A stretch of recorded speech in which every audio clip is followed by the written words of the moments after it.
Käes on Kuikuri rännaku 7. etapp Laidevahe looduskaitsealalt Lilbini. Ja läbin seda matkates, võib-olla ka vahest joostes, sest eks see päike juba on madalal, loodetavasti jõuan ikka selle etapi tehtud.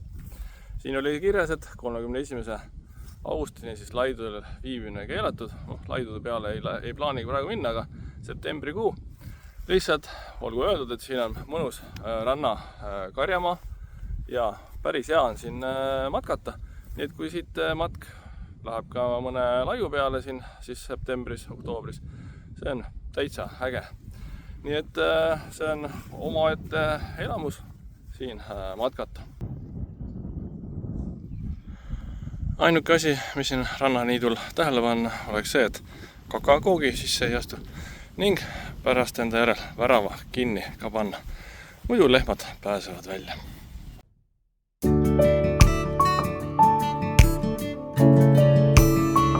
Jõudsin Sandla külla.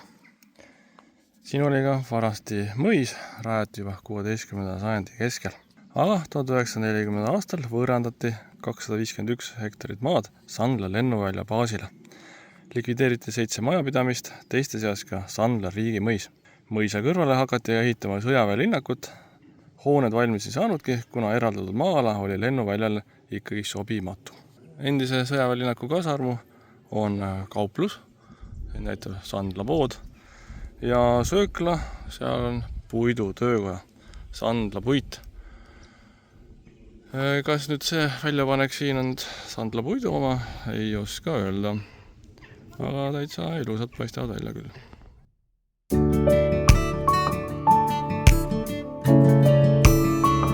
Pean ütlema, et need bussipeatused on väga ilusasti kaunistatud. Ja siin on lausa kaardinad ka pandud ja laua peal ka väike selline kompositsioon.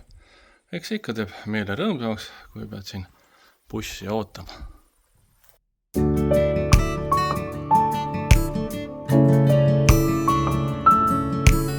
Jõudsin nüüd Püha külla.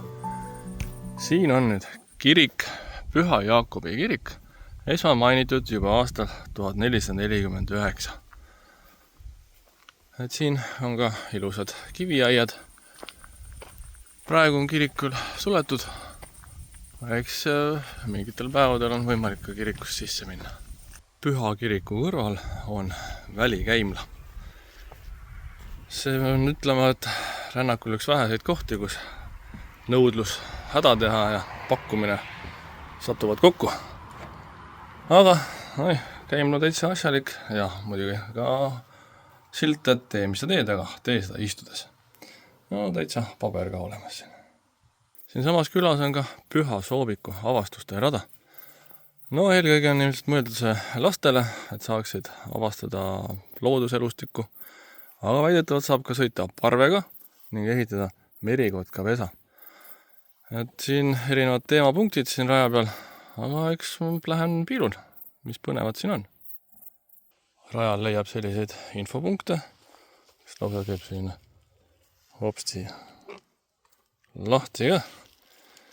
Aga siin siis on konkreetne punkt Kuklase pesast ja üks näide sellest on siin kohe samas.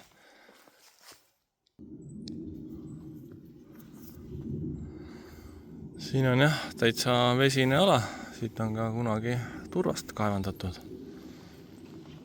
Aga kas siin on võimalik siis tõesti parvega sõita? Nii, täitsa parv siin olemas. Kasutamise reeglid ka. Iiasi, kas siis ka töötab. Lähen proovi ära.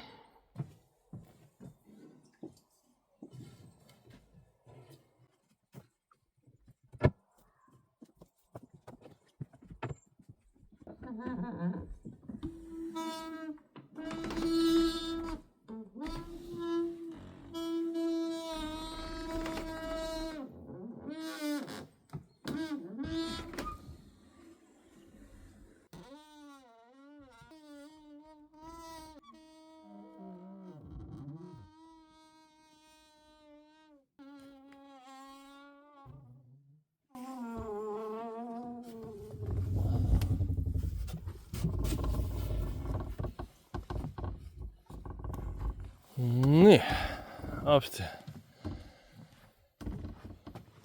Jõudsin siia teisele kaldale. Välja arvatud see krigina, ei täitsa äge kogemus. Võib-olla ma kasutan muidugi seda valesti ka, ei oska öelda. Aga siit on võimalik vist edasi ka minna. Mingi rada siit läheb ju.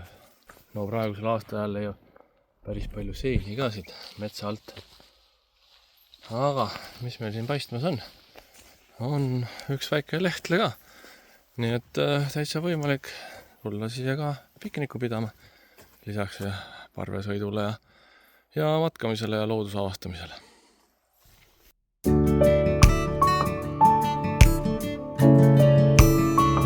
Jõudsin sellisesse asulasse nagu Pihtla, siit paistab kohvik Nõges, ma ei tea, kas see nüüd ka avatud on, aga siin on Pihtla vabatahtlik päästekomando, spordiväljak, teenuskeskus ja sealpool oli ka pood ja lausa veel teine söögikoht, mis tundus täitsa avatud olevat reedel laupäeval. Nüüd elu käib siin, pole midagi öelda. Siin külas on ka Pihtla tamm, kui Keskkonnaagentuuri järgi aastal 2017 oli tamm veel täitsa rahuldavas seisus, siis praeguseks on tundub, et tamm täielikult ära kuivanud. Kahju muidugi, näeb esinduslik välja küll, jah.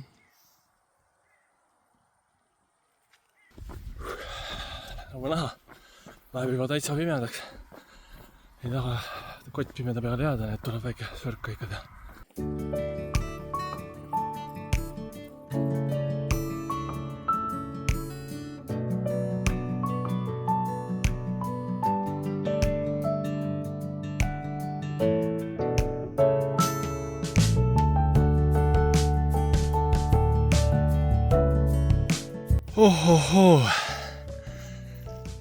Jõudsin nüüd Kuressaare Kuivastu maanteeni, siin näitab tilbi 1.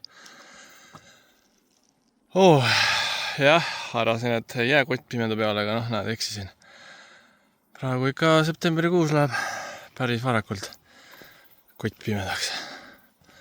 Või kell 9 on praegu.